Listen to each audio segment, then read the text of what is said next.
Journey to God's House, Chapter 12, entitled Watchman, Watchman, What of the Long, Terrifying Night? So, this chapter talks about one of Brock's first assignments at Bethel, his extracurricular assignment. Now, the Watchtower magazine gets its name from Isaiah chapter 21, verse 11, which says, Watchman, watchman, what of the night? So this implies that true Christians were to be like watchmen of old who are responsible for warning people of impending danger. So one of the assignments that he got was the factory walking watchman duty. And basically that's walking around during your watch, making sure that the buildings were secure. So what would happen was when he was assigned a duty, a shift of this watchman, he had to hoof it alone at night and expose himself to any dangers that might be out in the city at nighttime. And then he would meet up at one of the buildings and he would relieve the normal day shift. In exchange, that he would get a flashlight, a map, a strange looking satchel with a keyhole in it, and a sheet of instructions. Then he would have to hoof it to his first building that he was to walk through. And of course, we're talking about nighttime. So not only did Brock have to work an 8 to 5, and on top of that, he was probably up around 6 a.m. or 6:30 in the morning, so that way he could get to morning worship and breakfast on time at 7 a.m.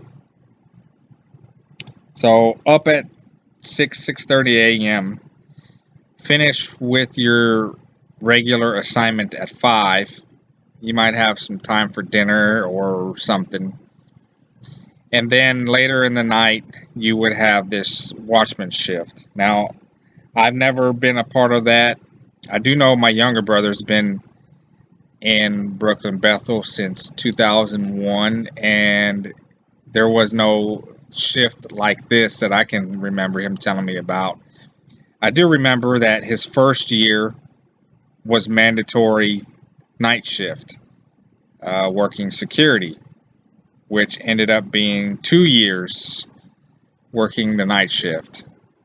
So things may have changed up a little bit over time.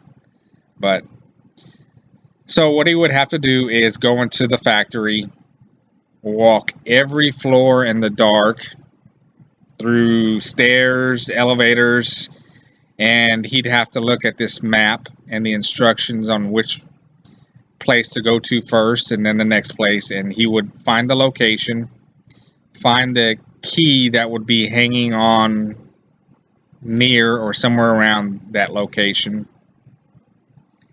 and stick it in the satchel and turn it. And this would signal to the auditor that you were there at that particular place at that particular time. So there was really no way of getting around it. You had to go find all these keys in the dark with your flashlight. So it being a factory, things change all the time. Merchandise, and I do say merchandise because remember it's a publishing company. Merchandise would be moved all over the place. And so sometimes I would imagine that you would have to be at a wall that was now blocked by merchandise, maybe stacks of books and pallets and so on and so forth. So you had no choice. You had to move with that and get to that key, because if you didn't do your watchman duty correctly, then you'd have to make it up with another watchman duty session or something else. So then you would finish, I would assume it was around 2 or 3 in the morning, and then you'd go back to where you first started, and then you would wait for the next person to come relieve you, and then you'd hand off that weird looking satchel, your map, your instructions, and your flashlight. You'd give that to the next person.